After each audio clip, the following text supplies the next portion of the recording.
What's up, YouTube? Southern Comic Geek coming to you with a mystery box unboxing. Yes, I know I scheduled this for 6 o'clock Central Time. However, got some other things going on about that time. I put it out that far because I wanted to schedule it in advance, but I wasn't sure what time the post office was going to run. But according to the tracker, I knew it was coming today, and that is the Michael Acri mystery box. Now, seeing where somebody else opened up their Michael Acri mystery box here recently and said that it was the fourth iteration. I only knew about three. Seems like I got in on his first mystery box, and it seems like I got in on maybe this third one or the second one and missed the third one. I missed one in there. So Michael, don't kill me or nothing like that. But I heard that he was dropping the new ones and decided to get in on it. I messaged him on IG and said, "Hey, what big books you got?" And he said, "Well, of the big books, you already have two of them." And he knows that in particular, one I had because he was the one who sold it to me individually, and that was the Banana Wolverine variant, the C2E2 exclusive. And so let's see what we got. So first off, all right. First off, we got some cards. Boy, these are nostalgic. Got a little X-Men action, a little Cable, the Fleer Ultra cards. All right. Yes, definitely cool. Definitely cool. Right here. Little Generation XM action there. And then also Red and Slim, Cyclopses and Jean Grey's personas when after they got married, went back in time to essentially raise Cable. And so then we have Boomer, also AKA Meltdown, also AKA Tabitha Smith, also AKA Boom Boom. What she goes by today, I'm not sure, but I guess at this time she was going by Boomer. So pretty cool little add-ons there. And so he's already sold out, I believe, at the taping of this right here.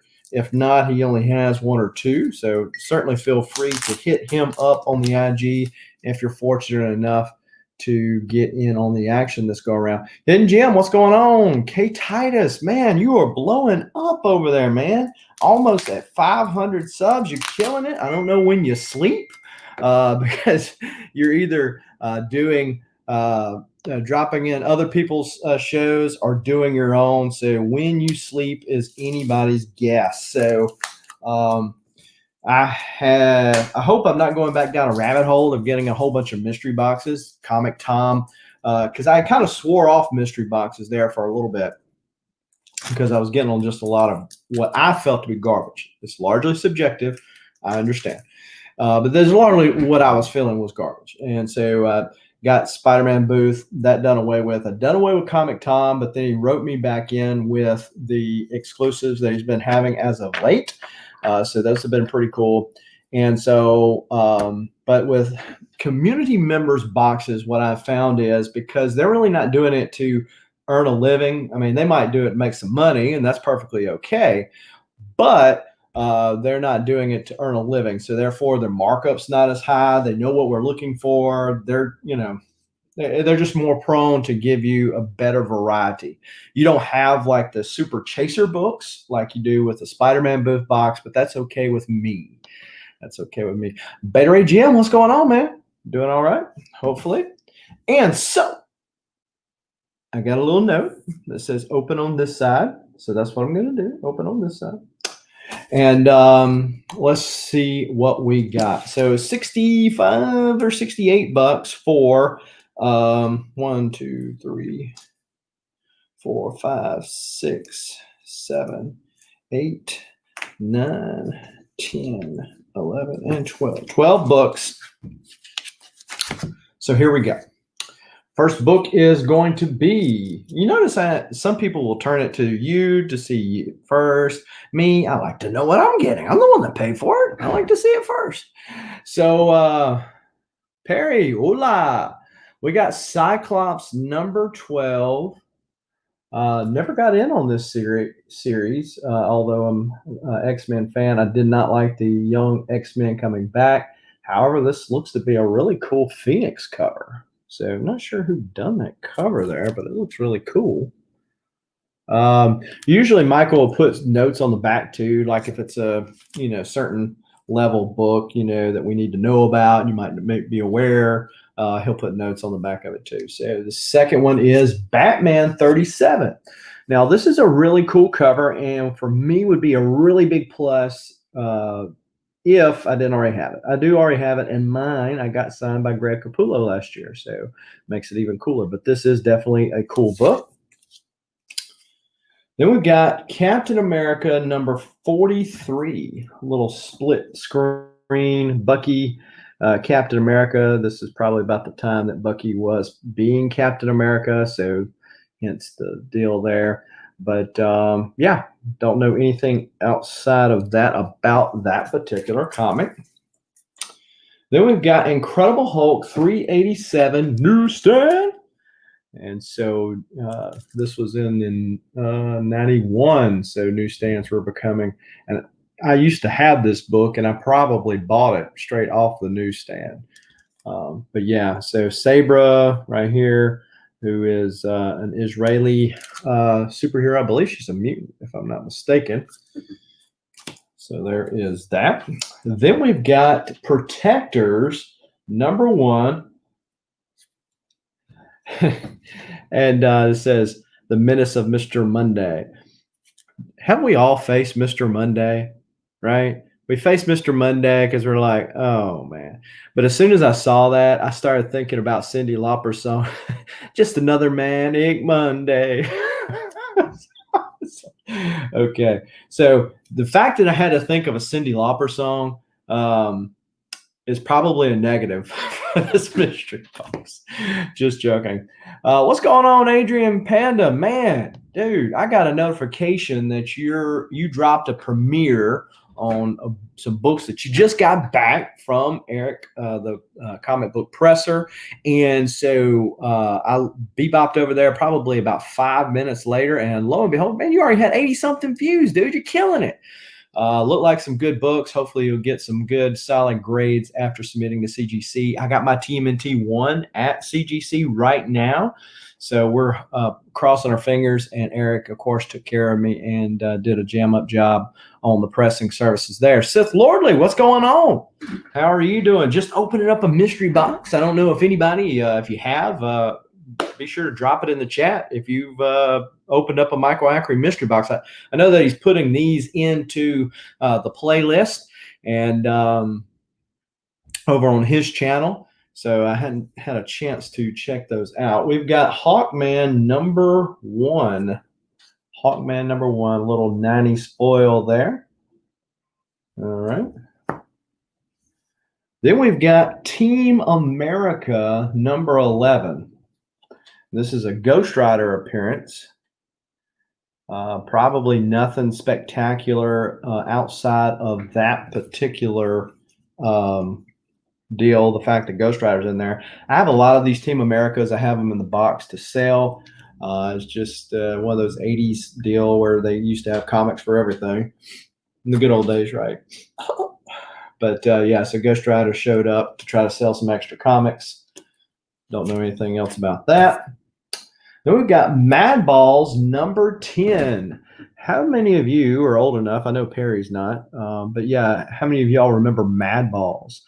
Surprised that this was not a Star comic, because Marvel had their Star Comics run around this same time, and most of the stuff that was more kiddish type deal, they pawned over on the Star Comics line. So yes, I would agree with that assessment there. Beta Ray, I watched that video that K Titus did with the clown, and I was equally disturbed. I thought for a second he was going to pull a balloon out and try to eat my brains, turn it into a giant spider. I don't know, but it was very, very disturbing. Oh, man. All right, so here we go. Got Uncanny X-Men 304. This is the hologram This is a wraparound cover. This is Colossus kind of gets disenchanted because this is right after Illyana's death, quote unquote. And so he joins Magneto, saves Magneto from getting his butt whooped by the X-Men, and then he joins Magneto until Avalon eventually falls. And then he joins Excalibur and eventually comes back into the fold. But yeah, so he lists it right here. Of course, I already knew this, but yeah, so $5, he says. Now, this is probably a pretty big book due to recent announcements, and that is 52. This is week 12, and this is the first appearance of the new Isis. So this is Black Adam's wife. They have cast this person to play her. Don't know anything about this person. Know anything about this person other than the fact that she has been cast. So Black Adam's moving forward ever so slowly. But yeah, this is her first appearance or origin. I don't remember. Well, it says on the back here it's first appearance. So this is probably going to pop. Not a big Shazam Black Adam fan, but yeah. Probably will hold on to this the closer we get to a movie being released or a trailer being dropped, and then maybe sell it at that time. So pretty cool there. Love the hologram covers. Bring back some good memories. Yeah. The interesting thing about the hologram covers, and so when I got back into collecting, I noticed that a lot of these error variants.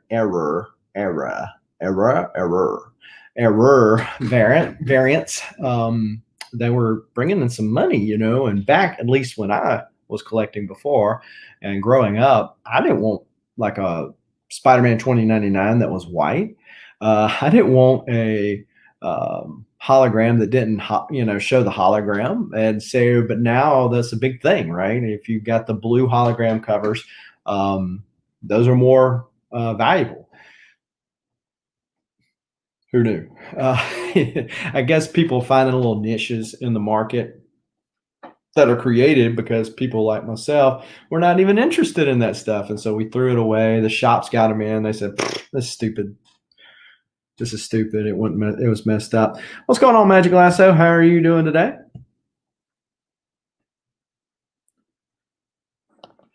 Dibs on the Banana Wolverine. Hey, look, I wish I get another Banana Wolverine. However, I do have 3 of them. And if you are seriously interested, hit me up on IG. One of them is still at CBCS because I made the mistake of getting it pressed by CBCS. So it's still there. The other 2 are back and they're 9.8s if you're really interested in one. Okay, Titus, welcome in. Warlord. Where'd Warlord go? There he is. What's going on? How are you? So let's see what else we got. We got Batman Cowl to Scowl.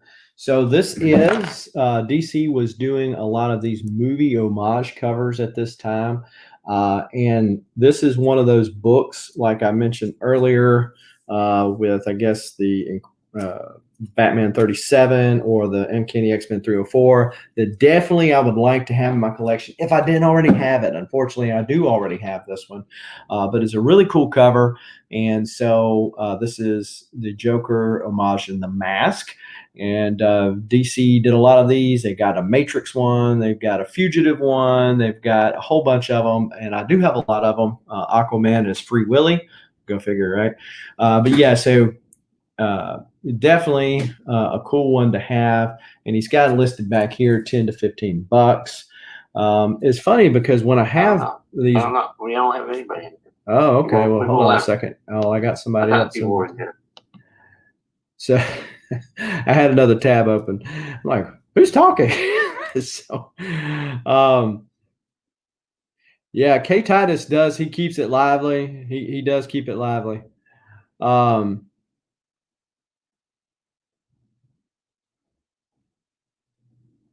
Yeah, that it was. I had another video that was set to start from somebody else, and I'm like, what in the world is that? Yes, K Titus has a lot of. I think he drinks like 20 Red Bulls a day or something because to be on every person's show and do stuff of his own, I'm just like, dude, you're an animal, man. You're an animal. So, so yeah, so this is pretty cool. Wish I didn't already have it, but I do.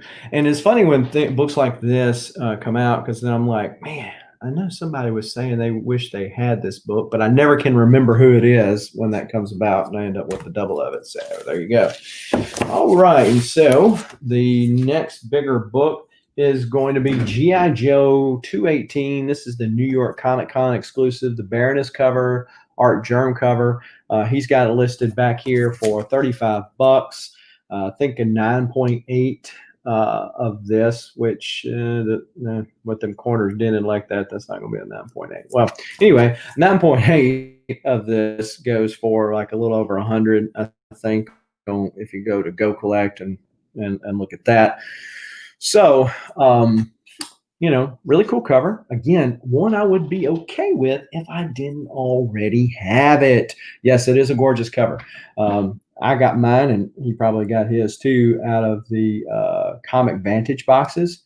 I've watched people do unboxing there. It seems to be pretty prevalent in the Comic Vantage boxes, which is another good mystery box, by the way.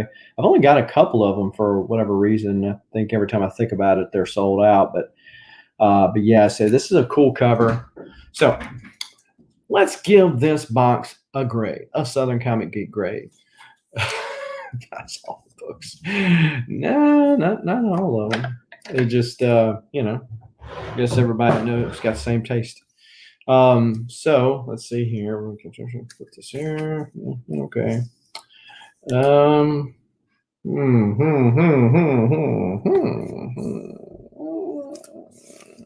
Okay, I'm gonna put that right up here. Okay, and so there we go. All right, so I got these divided into three categories. Unfortunately, none are ones that, man, I'm glad I saved my money and got in a mystery box. None of them are fortunately that way. So this is what I divided them up into categories with. So divide them up in, hey, if I didn't have these would be staying in the PC. And that's going to be the Batman 37. That's going to be the Uncanny X-Men 304 hologram cover. That's going to be the G.I. Joe Art Germ and the Batman 40-something, the Joker cover. Definitely would keep those four right there. So 4 would have been keepers had I not already had them. So that is a good proportion of books to the total. Would have been keepers had I had them.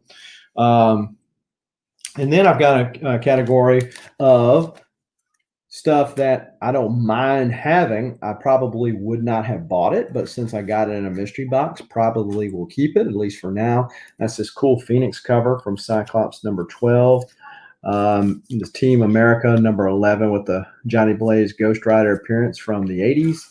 This Mad Balls 10, just because it invokes nostalgia. And then also this one right here, the first ISIS, because of the movie, probably will hold on to it and eventually sell it. Yeah, so I'm a largely Marvel guy. I was on JB's show the other day. He was interviewing me. He said, "Hey, Marvel or DC?" Well, that's a really complicated question. If you want to just go with comics, and if I don't know if any of y'all have CLZ and or look at the statistics that you can run with that. There's a deal that you can do if you have the computerized version of CLZ that you can break it down by artists, you can break it down by books, and you can see a timeline of the books that you bought or are in your collection, what year they were in, and that kind of stuff. So you can kind of see, things. And if you're not a nerd, a number nerd, you wouldn't care to know about all that. But anyhow, so Marvel, I have the most of Marvel. Well, that makes sense. Okay. Got a very large X-Men collection. So, Marvel is going to be, the biggest part. But outside of that, I run pretty close Valiant as much as DC because I'm not a very big DC guy outside of Batman, but I got a lot of Batman too. So, um, the Valiants, as far as numerically, have more Valiant comics than I do DC comics. But Marvel is the main one again because of the X-Men titles leading the way there. Anyhow, but I don't. Marvel does have, and I think you can go back to where I was growing up, and there was a comic shop in my local area. But growing up, most of my stuff I got off the newsstand, like probably people my age all did, whether they were in the grocery store or the corner market, got them off of the newsstand. Well, the newsstands that I had around my house were largely Marvel. There were not a lot of DC options out there, and I think that is the reason why. Like DC books here more than Marvel. So yeah, I think that's the reason why, because the Marvel was the main thing that was available. My first Batman book I picked up in 1989, and I can remember that, and I know which one it is. I have another copy of it because my old collection's gone now. But, is the first appearance of Tim Drake. But the reason why I got it was because leaving the theaters from watching Batman 1989, Michael Keaton. So, but in large part, until like the death of Superman and the death of Batman, those were the two main titles. I got on the run going up to Superman's death and a little bit after, but largely, kind of dropped out of that.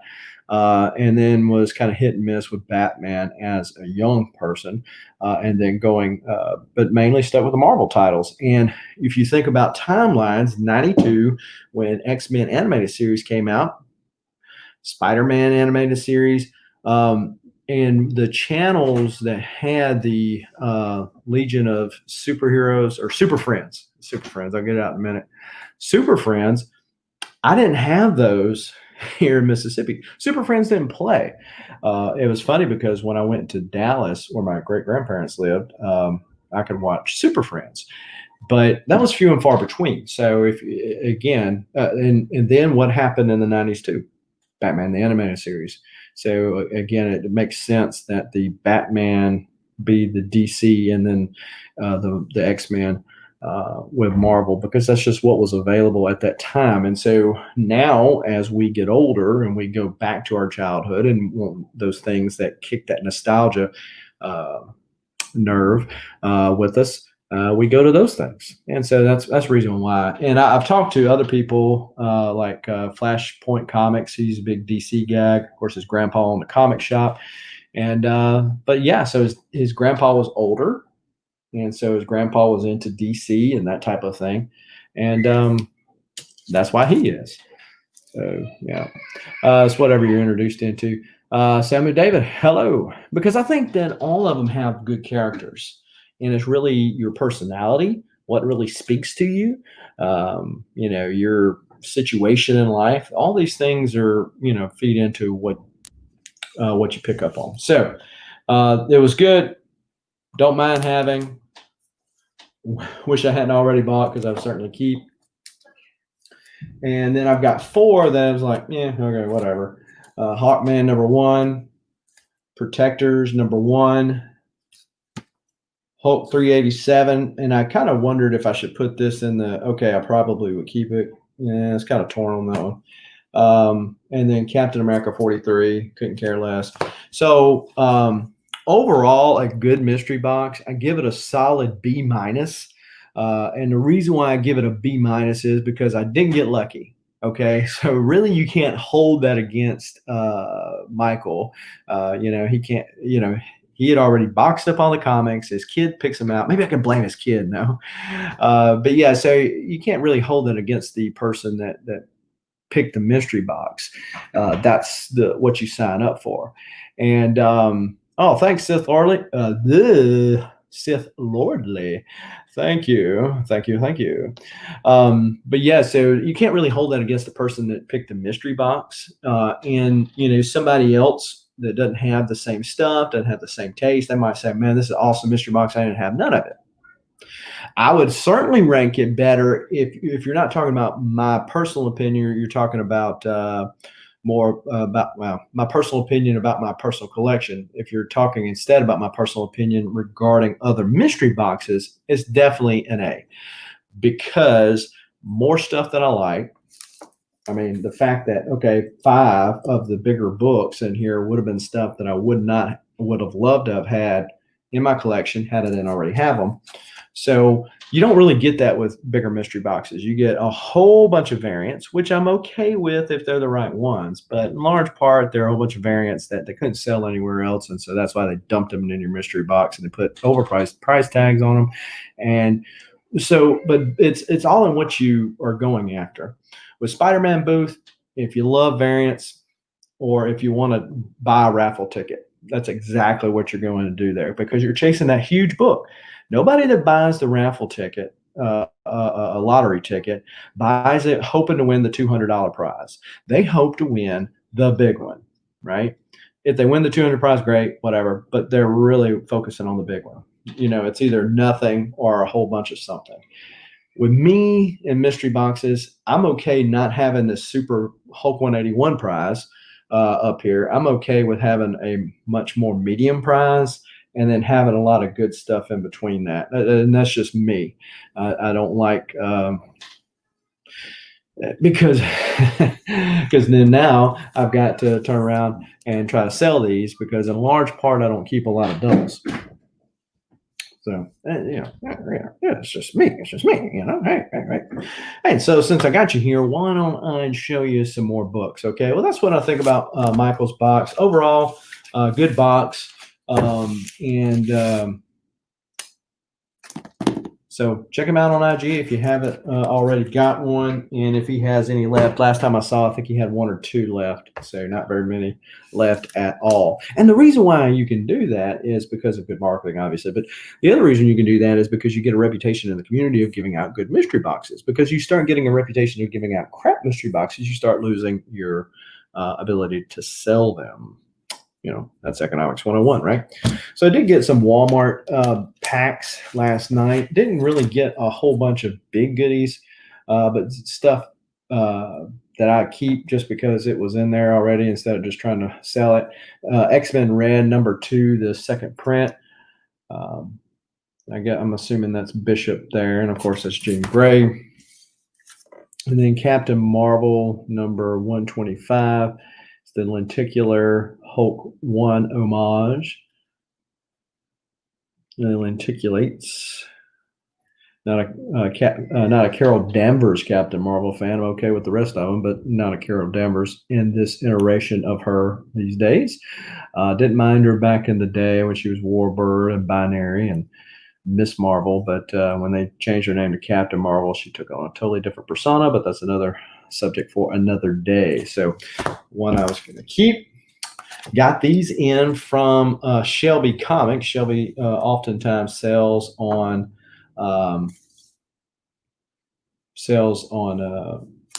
Metaphorical's channel, and so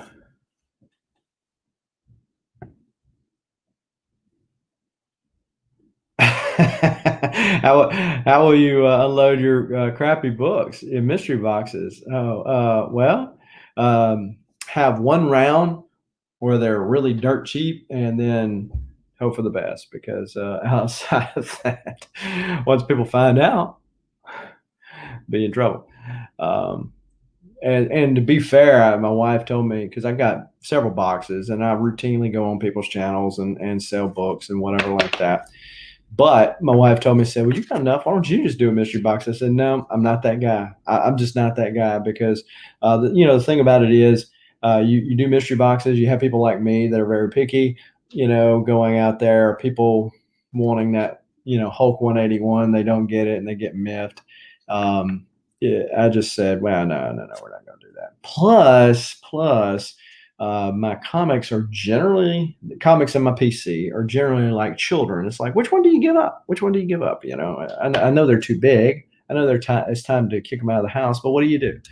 I mean, I got 6,300 of those things over there, and I'm trying to figure out where to put them all. Discovery Bay, disco, disco. What's going on? So I got these from Shelby Comics the other day and just read them actually. G.I. Joe and the Transformers numbers 1 through 4. So got number 2 there. Interesting thing on number 2, if you can look over here, man boobs. Wow. You might ask, how in the world do you look at a comic and spot man boobs? It's like driving a car that you have. You see all the cars that are just like yours. You're like, I didn't even know that there were so many people in this town that had a car like mine. So when you spot man boobs on a cover, if you have some, you're like, yeah, that's man boobs. So there you go. Then you got a floating head cover. If I'm ever work up enough nerve to be on Comic-Ories, then if they call the floating head cover, this is definitely the one I'm going to go to, because I don't know that I have. Well, no, I have all those old X-Men, and there were a lot of floating head covers on there as well. But this is one I thought about right here, floating head cover. So this is during the time of Serpentor and all that other kind of stuff. You see him right there. He actually teams up with the G.I. Joes and the Autobots to stop the Decepticons in the end. And so there you go. There you go.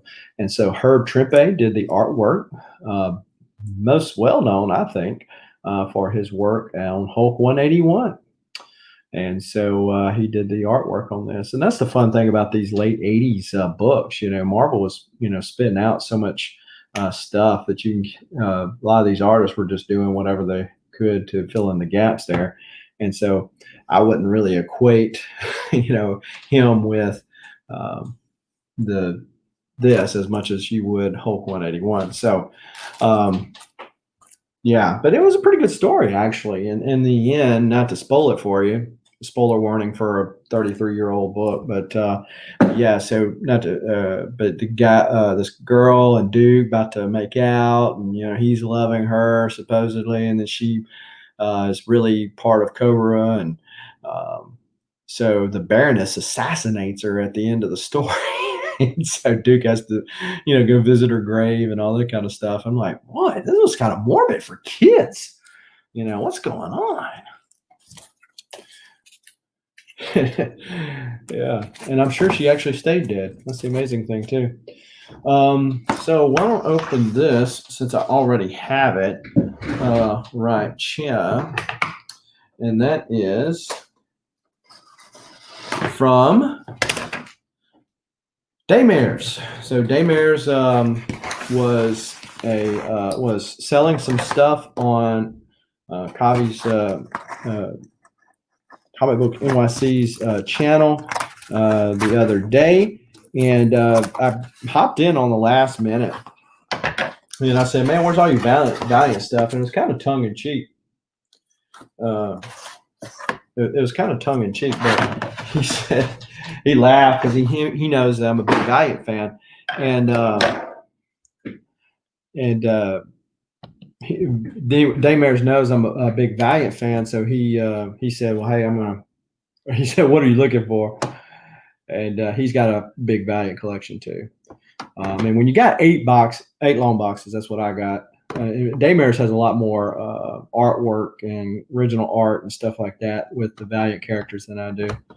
But so he's got a pretty extensive collection too. So I just want to make a comment about Beta Ray. He said Hulk 181. Nobody owns one of these. Yeah, they are fairly rare. But yeah, we got a big gray missing the value stamp Hulk 181. That's going to be headed off to CGC pretty soon to get signed by Roy Thomas. And so, and get reslapped. Obviously, I have to be, but so there you go. So Daymares has a big Valiant collection. So I sent him a couple of books that I was looking for, and these are the ones that he came back with. Is Shadow Man #1. This is from the original run in the 90s of Shadow Man. And so so think about Brother Voodoo in the Valiant universe. That's essentially what Shadow Man is. And this is I was going to say a Bob Hall cover, but I kind of wondering if it's Bob Layton cover. But yeah, this is the first appearance, and also first issue. Then this Solar Man of the Atom number 55. Solar is a Gold Key property. And Gold Key still owns, or the people that own Gold Key IP own Solar, Turok, and also Magnus the Robot Fighter. And so those properties are now licensed by Dynamite. You were at Dark Horse at one time too, but at this time, Valiant bought or was using the rights, leasing the rights, whatever, and they built their new characters like Shadow Man and like Bloodshot and Ryan, all those. They built those around these existing characters, and so they drew in the old fans that maybe would have read the Gold Key comics with the new ones, and of course they had all the talent. When Jim Shooter left, Marvel was going through this upheaval. He was able to pick up people like Don Perlin, Barry Windsor Smith, a lot of really, really awesome yellow and green Discovery Bay, which is very key because think about this, yellow and green, which made me even more want to do this Roy Thomas signing, because it'll be yellow in the center, and then the top up here, that line that is green right now will still be green, but the center will be yellow. So that's going to be really cool. Thought it color coordinated really well. But they built their Don Perlin, for those of you who don't know, first artist for Moon Knight. So he was the first artist, might have been creator for Bloodshot. And so, so he did a lot of the age-old Man-Thing and all that kind of stuff at Marvel before he left. Marvel kicked him out because he was getting old even then. He's 90-something years old now. But Barry Windsor Smith and all those guys, Bob Layton, they were really, really starting up over there. So in the 90s, that was that. And this is the first volume of Solar. It only went for a few more issues before Acclaim, who had bought Valiant and who was a video game maker, which for those of you who remember the Nintendo 64 Turok game and Exo Manowar game and Shadow Man game and all that, they were using them. They were kind of ahead of their time, if you will, because nowadays that's what Disney does. They cross-pollinate with all their brands. So they have the comics, but then they have the movies, they have the video games, they have all this kind of stuff that kind of cross-pollinates. That's what Acclaim was planning to do with this IP from Valiant. Unfortunately, timing, when to do something is just as important as what to do and how to do it. And so they were a victim of the comic crash. They had loaded themselves up on debt and eventually would go bankrupt, and Valiant lay dormant for 10 plus years before another thing picked it up, rebooted them in 2011, and they were killing it. And then they forced out the guy that was heading up things. This guy brought in talent just like Jim Shooter did back in the day. He brought in talent like Clayton Crane and Robert Vendetti and all these other guys to reboot these properties, and they were doing really well. And said, nope, we really want to focus more on the movies. They kicked him out. Now he's doing his own thing. He's got another brand of comics right now. And so what's going on? Disco, have a good day.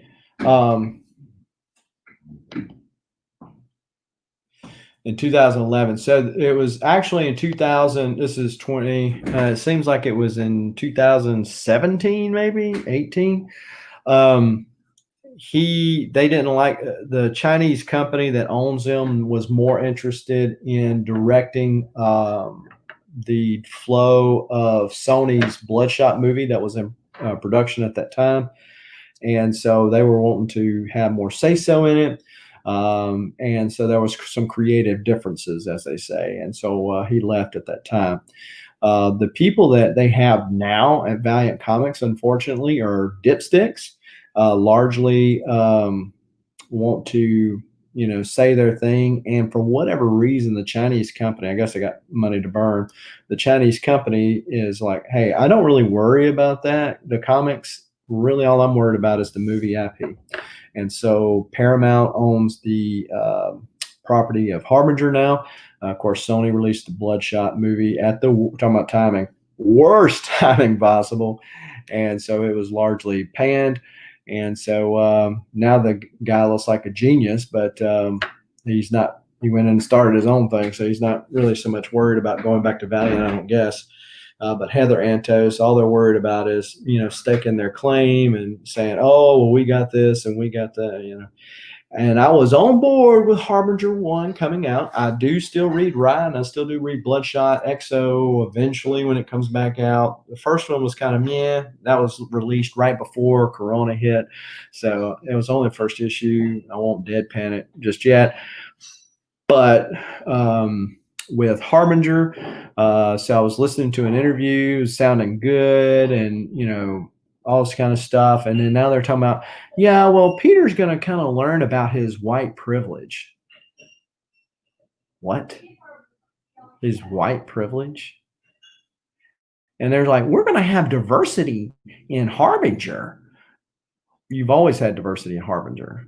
You had a fact check.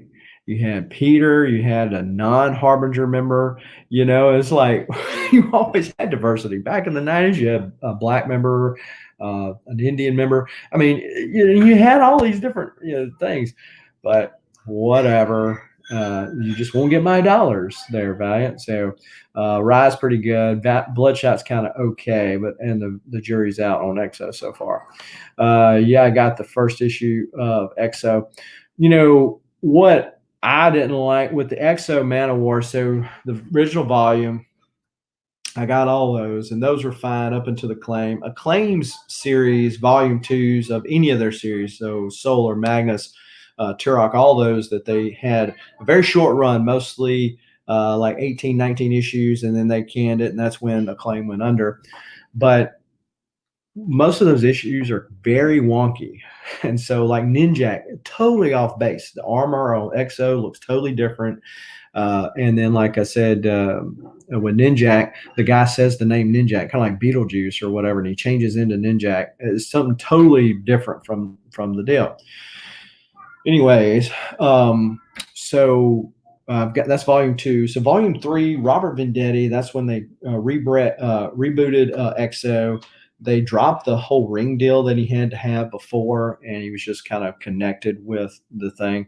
But Venditti did an awesome job through all 50 plus issues, 53, 54 issues that he did with that volume 3 run.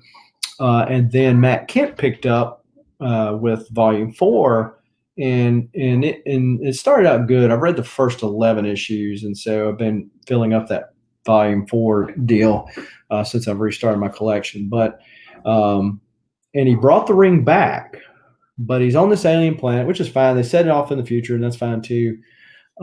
It is just to they made the at that point they made the alien armor sentient, and it was talking back and forth to him.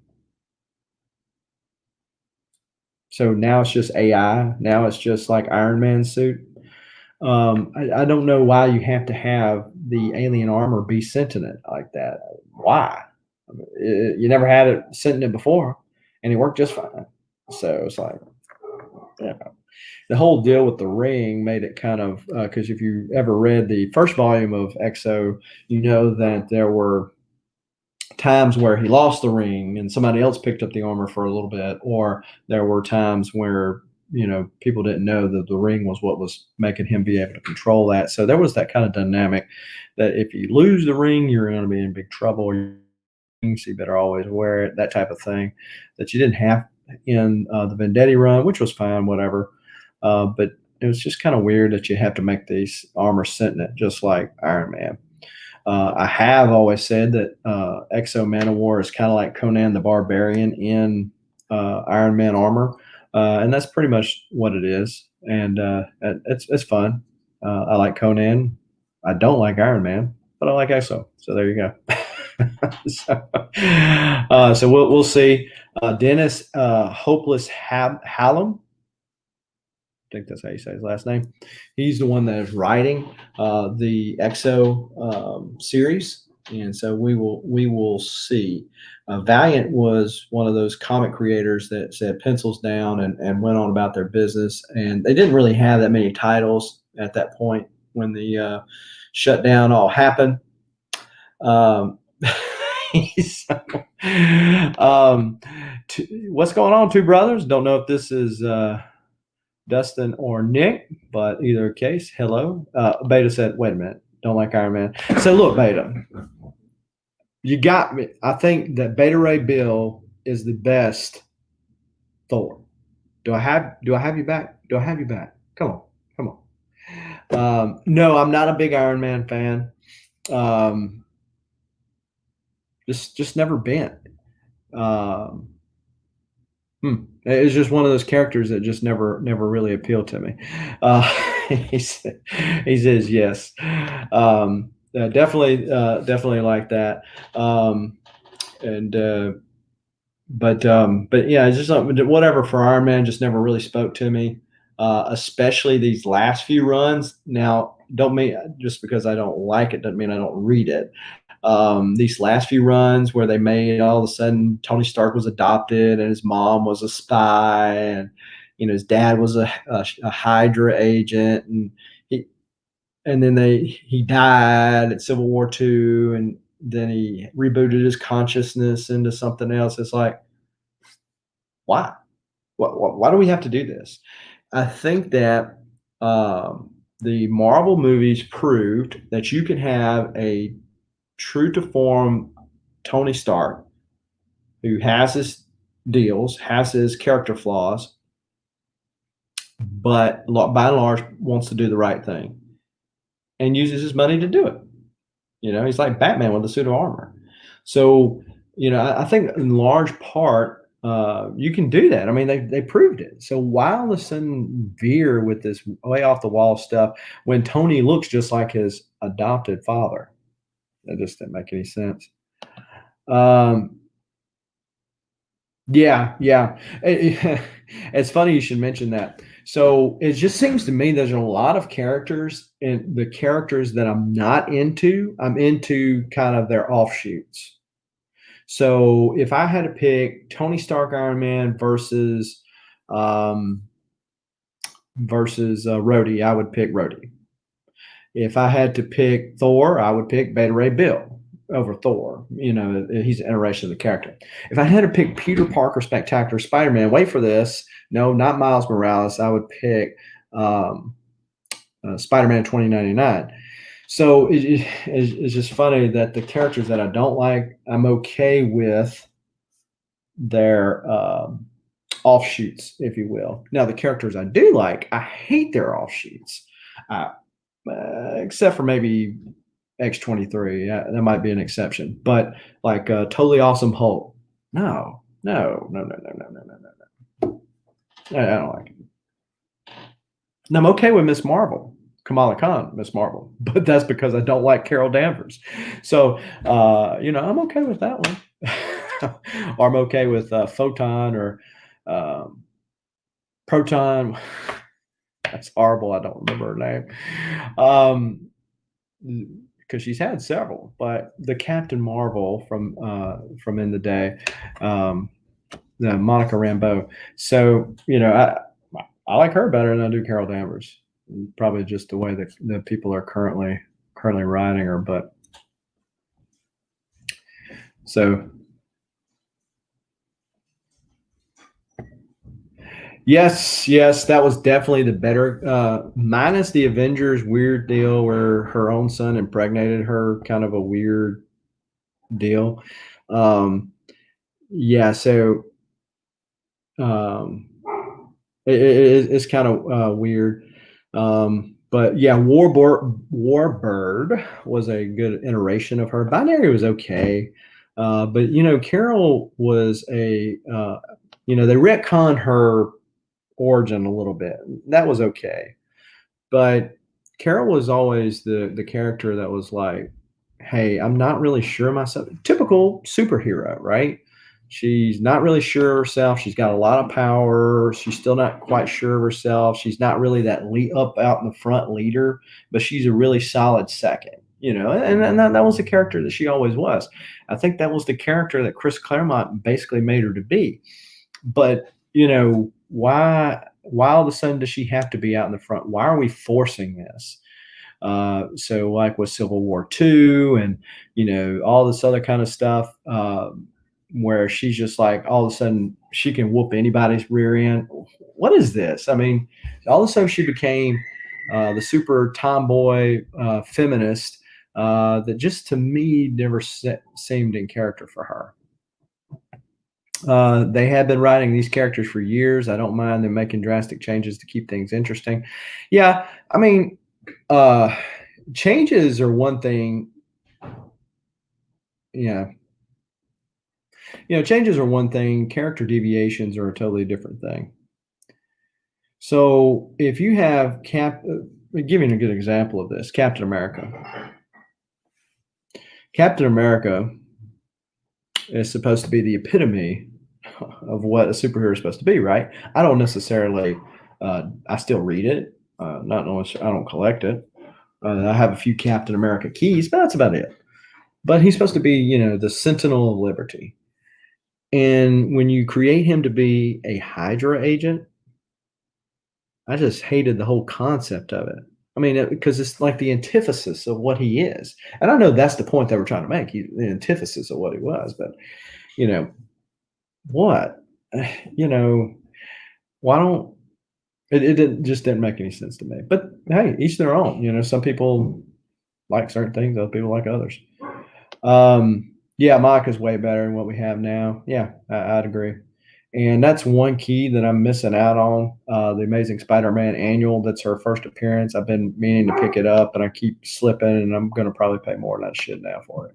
What's going on, Flashpoint? I mentioned you earlier. It's like the YouTube algorithm, put it out there that I mentioned your name or something. We were talking about Marvel versus DC. Yeah. I'll take Bronze Age. Might be nostalgia. Yeah. That is again. We were talking about earlier with the Marvel versus DC. Where did you get on, and what point of your life, and then therefore that determines what tickles that nostalgia factor later on in life when you have disposable income. And so, depending on your age, that's probably going to be in large part that. And I like the golden age stuff because it really the ads and it's very dated and it makes it better for me. I don't want to it's kind of like fine chocolate or something like that. You don't really want to eat a whole bunch of it to excess, but you'll take a bite of it. Golden age for me is like that. But as far as collecting goes, certainly prefer the bronze, copper stuff over modern stuff for sure. And I think you're going to get better for it. Because take, for example, I saw somebody post this earlier today about the Thor, and I had seen this in an auction. So Thor 5 was supposed to be it. I picked up Thor 5. It was on my pull list, and so I picked it up. I sold it with number 2, number 3, and number 4, number 5. So sold those 4 issues for $100 shipped raw. Okay. And so, man, those things kept climbing. I was like, why didn't I hold on to it for a couple of weeks? But now those things have fallen way down. That Thor 5 went from a $300 something comic book in '98 to all the way down to a $80 something comic. I saw a person in an auction. I was telling my wife, this is what happens when speculators, speculate. You can do that on a Silver Age book, but you're really not going to have the high shoot up, and you're not going to have the large fall down. Even on Bronze and Copper Age stuff, it's not going to do that. Modern, yeah, it's going to do that. So if people continue to collect floppies or some version of those floppies, then in the future, 20 years from now, those moderns are going to be the coppers and bronze are now, because the kids that are then grown up and have disposable income, they'll look back to the modern age like we look back to the Bronze Age, and it'll look like, others look back to the silver and golden age as, hey, this is it. Well, the reason why you think it's it because we're biased because that's what tickles that nostalgia factor for us. Yeah. It's funny reading all those things. Like you can buy a monkey and have it shipped to your house, which was a true deal, by the way. And or look like Mr. Atlas. That wasn't so much the true deal. X-ray glasses. Thought that one was always cool. But yeah, and the great covers, great stories, and but with talking about with the silver and the golden age, I didn't really appreciate it back then. I wish I would have, right? I could have got it for a lot cheaper than what I got it now. I was looking at a Batman 1 that Elite Comics has listed $40,000, and it's a purple label. It's a 6.0, but yeah, it's a purple label. And man, wow. But that's a certainly a big boy book. But any golden age or books in particular, it's like never really tickled my fancy until I got older. And I think that's going to be the same thing for these younger kids now. Right now they're looking at our 80s and 90s comics and they're going, this is trash. But I'm telling you, even though 90s comics are considered trash because of large print runs, i.e. Spawn and Youngblood and that type of thing, as people have panned it and said, that's stupid, don't keep the Wildcats #1s and that type of thing. As people panned it, they're throwing these comics away for next to nothing, throwing them away, period. So they'll become not as much as Golden Age, because back then they were burning comics, but they will become more valuable to those kids because those kids will look at the 90s stuff like we look at the Silver Age and Golden Age. Joe Kubert on War Comics, and of course, you'd have to go further back past him into War Comics and Western Comics. Definitely cool. Cool. So, let me see here. So I almost got the complete run of Shadow Man Volume 1 now. Only need the last issue. I'm probably going to go on the Feebay and pick that up.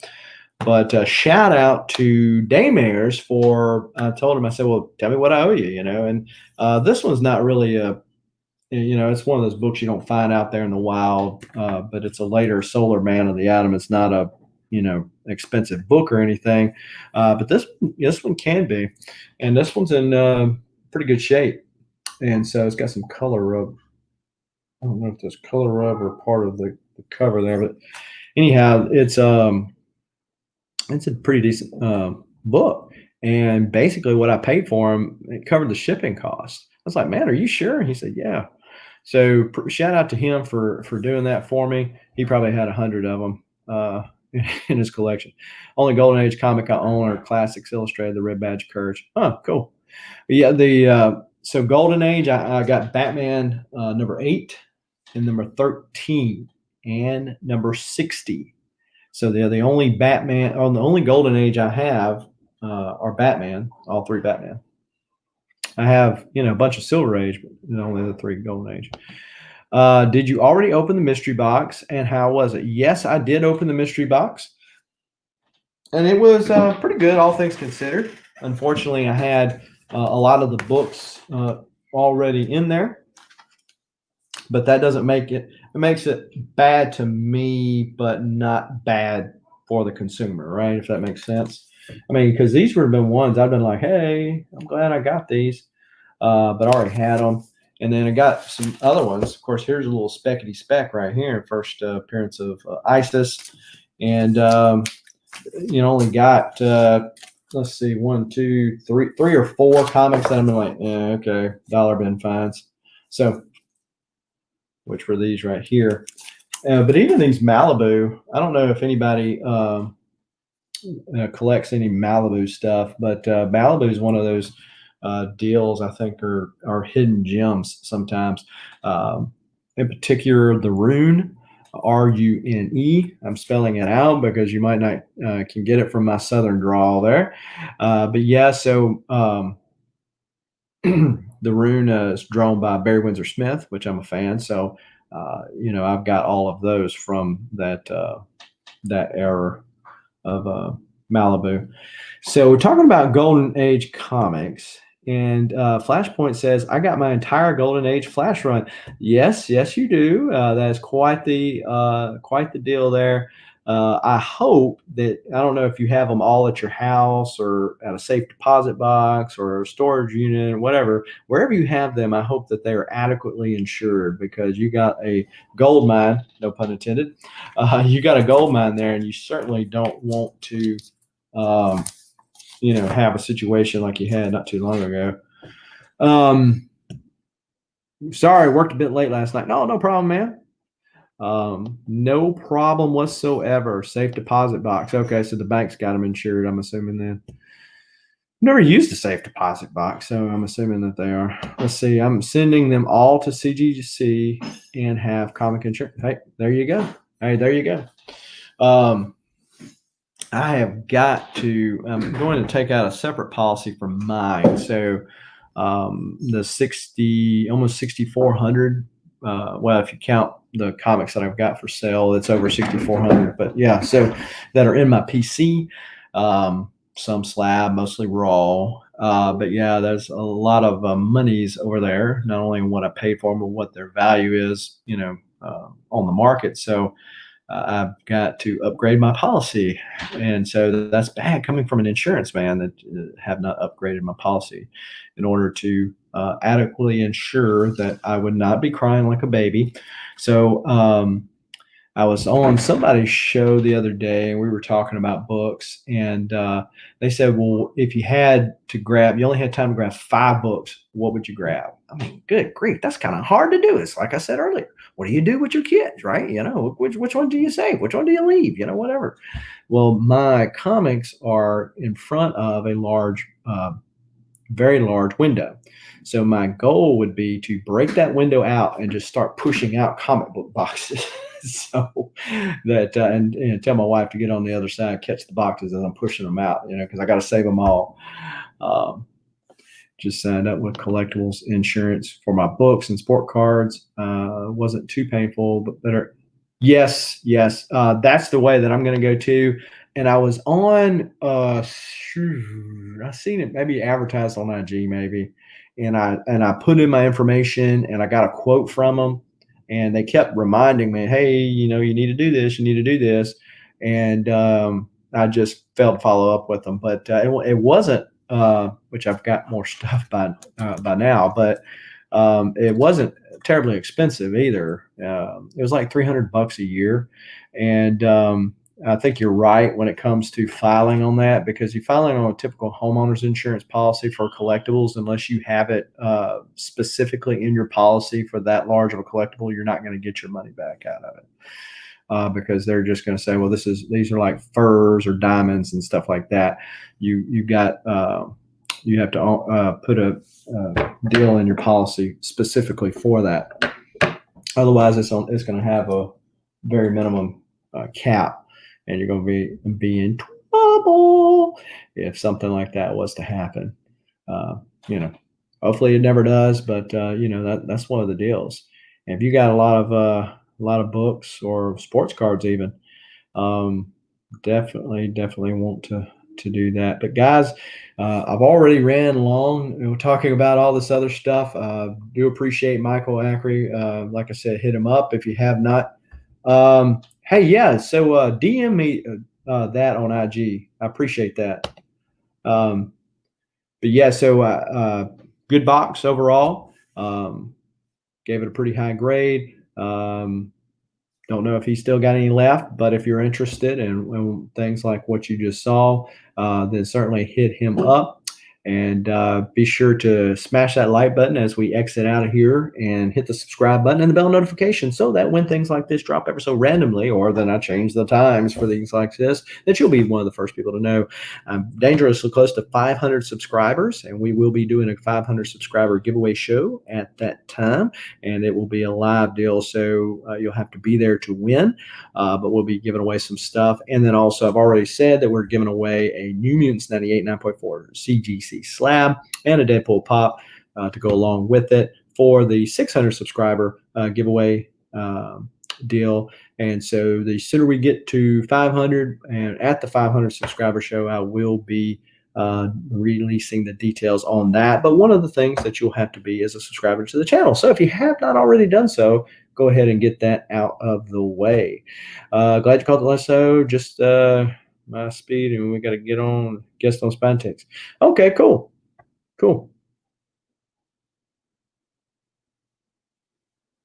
That'd be awesome, man. Just get me on, and or give me a date and time, and we'll try to make her happen. Appreciate you. Appreciate everybody for showing up. Until next time, keep reading and keep collecting.